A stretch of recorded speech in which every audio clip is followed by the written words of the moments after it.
पर जब मैं दिल्ली में चलती हूँ, दिल्ली के सड़कों पे चलती हूँ और जब वो नजरें मुझ पे गिरती है तो मुझे जरूर लगता है कि मैं सुरक्षित नहीं हूँ। मैं जब यूपी में जाती हूँ, खास करके जब मैं यूपी में जाती हूँ, वहाँ पे भी हम काम करते हैं, यूपी में तो मैं सुरक्षित महसूस नहीं करती हूँ। और पे एक छोटा बच्चा है, एक छोटी बच्ची है, यहाँ पे यंगस्टर्स है, यहाँ पे किसान है। आपको क्या लगता है यहाँ पे तोड़ने की बात चल रही है, जोड़ने की बात चल रही है? यहाँ पे मौलाना जी साथ में है। नमस्कार, मैं आपके साथ औरंगजेब चौधरी। इस वक्त हमारी मौजूदगी है महाराष्ट्र में। जिस तरीके से लगातार जो भारत जोड़ो यात्रा है, कुछ ही देर पहले यहाँ से राहुल गांधी ने भाषण दिया था। यहाँ पर कुछ लोग हैं जो राहुल गांधी के साथ जो है भारत जोड़ो यात्रा में चल रहे हैं। मैम, जो भारत जोड़ो यात्रा है लगभग 67 दिन हो चुके हैं, क्या लगता है जो भारत जोड़ो यात्रा है इसका कुछ जो फायदा देखने को मिलेगा? देखिए, फायदा नुकसान के लिए कोई यात्रा नहीं होती, सच्चाई के लिए एक यात्रा है, एकता के लिए यात्रा है और बेरोजगारी और जो महंगाई है उसके खिलाफ ये यात्रा है। और मुझे लगता है देशवासियों की जो आवाज है वो ये यात्रा और ज्यादा बुलंद कर रही है। जिस तरीके से चुनाव है, चाहे हिमाचल की बात करें चाहे गुजरात की बात करें, वहां से लगातार जो है मोदी जी ये दावे कर रहे हैं कि इस बार जो है हमें वोट करें, कांग्रेस जो है काम नहीं करने देती है। हाँ, मेरी बात ऐसी है कि मोदी जी का कहना अगर लोग सुनते तो फिर चीजें बहुत अलग होती। अभी उनकी बातें ना सुनने में ही ज्यादा समझदारी है। और जो की बात हो गई चुनाव की, मैं ये मानती हूँ कि कांग्रेस जो पार्टी है वो एक नेता की पार्टी नहीं है, वो अनेक नेता की पार्टी है। जैसे आज अशोक गहलोत जी गुजरात गए थे, वहां पे मैनिफेस्टो लॉन्च हुआ है। प्रियंका जी ने अनेक रैलियां की है हिमाचल में। हमारे पार्टी में बुलंद से बुलंद नेता और नेत्रियां हैं जो वहां का चुनाव देख रहे हैं और इस यात्रा को लीड राहुल गांधी कर रहे हैं। लेकिन दावे जिस तरीके से आप कह रही हैं कि दावे की बात नहीं करते, आप अगर बात करें उत्तर प्रदेश की तो उत्तर प्रदेश में भी जो मोदी जी हैं उन्होंने दावे किए थे लेकिन सरकार बनी। हाल ही में जो हिमाचल से वो दावे कर रहे हैं कि सरकार बनेगी, यहाँ पर भी लोगों का जनसंपर्क मिल रहा है, ऐसा आपको लगता है? मैं आपकी बात समझ नहीं पाई। जिस तरीके से लगातार मोदी जी दावे कर रहे हैं हिमाचल की रैलियों में और गुजरात की रैलियों में, वो कह रहे हैं कि हमारे साथ जो लोग हैं वोटों में तब्दील होगी भीड़। देखो, मैं उनकी स्पोक्स पर्सन तो नहीं हूँ, पर जनता की जो आवाज है, जनता का जो कहना है, वो ये ताकत जो मेरे साथ यहाँ पे खड़ी है उस पे से आप अंदाजा लगा सकते हैं।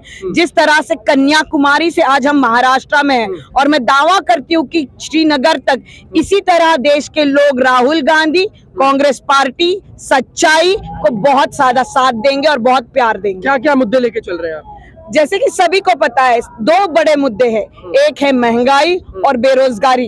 यहाँ पे बहुत सारे युवा साथी मेरे साथ यहाँ पे इस यात्रा में जुड़े हुए हैं। बेरोजगारी की अगर बात करें, कहाँ है 2 करोड़ नौकरियां? क्यों आज सारी जो कंपनीज है, मल्टीनेशनल कंपनीज है, नेशनली इंटरनेशनली इंडियन लोगों को आज कम से कम लोगों को, ज्यादा से ज्यादा लोगों को निकाल रही है? यहाँ पे बहुत सारे किसान साथी है। मैं महाराष्ट्र से आती हूँ और इसी धरती कड़मनुरी से आती हूँ, जहाँ पे हमारे बहुत ही महान नेता जो कुछ साल पहले गुजर गए, आदरणीय राजीव सातव जी थे।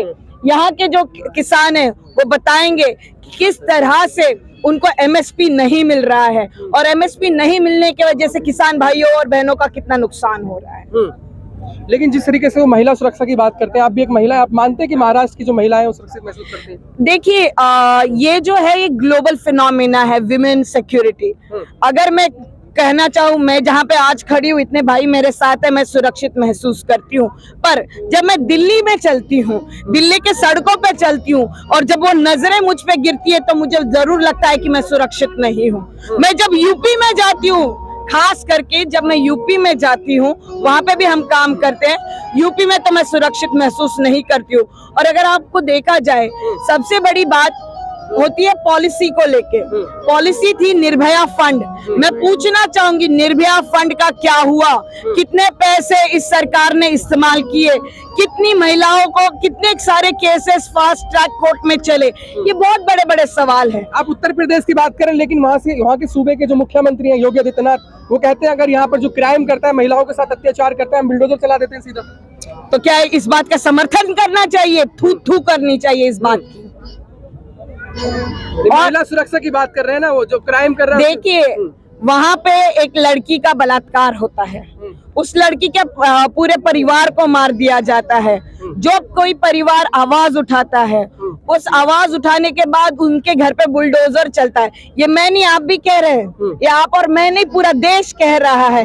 ये आप, मैं और पूरा देश नहीं, पूरी दुनिया कह रही है कि that UP is the most insecure place for women. लेकिन जिस तरीके से हमने स्टार्टिंग से शुरुआत की है इस भारत जोड़ो यात्रा की, हमने देखा है पहले दिन से हम इसको कवर कर रहे हैं, लोगों के पैरों में भी छाले पड़ रहे हैं, बहुत सारी चीजें देखने को मिल रही है। लेकिन वहीं जो है भारतीय जनता पार्टी ये कह रही है कि भारत जो यात्रा है ये भारत जोड़ो यात्रा है, मतलब एंजॉय कर रहे हैं लोग। यहाँ पे एक छोटा बच्चा है, एक छोटी बच्ची है, यहाँ पे यंगस्टर्स है, यहाँ पे किसान है। आपको क्या लगता है यहाँ पे तोड़ने की बात चल रही है, जोड़ने की बात चल रही है? यहाँ पे मौलाना जी साथ में है। मैं एक संबित पात्रा ऐसा कहते हैं। संबित पात्रा है कौन? Who is Sambit Patra? आप मुझे ये बताइए। I can't waste my time on certain human being. Unemployment in India, unemployment and unemployment of boys. बेरोजगारी पे क्या कहेंगे?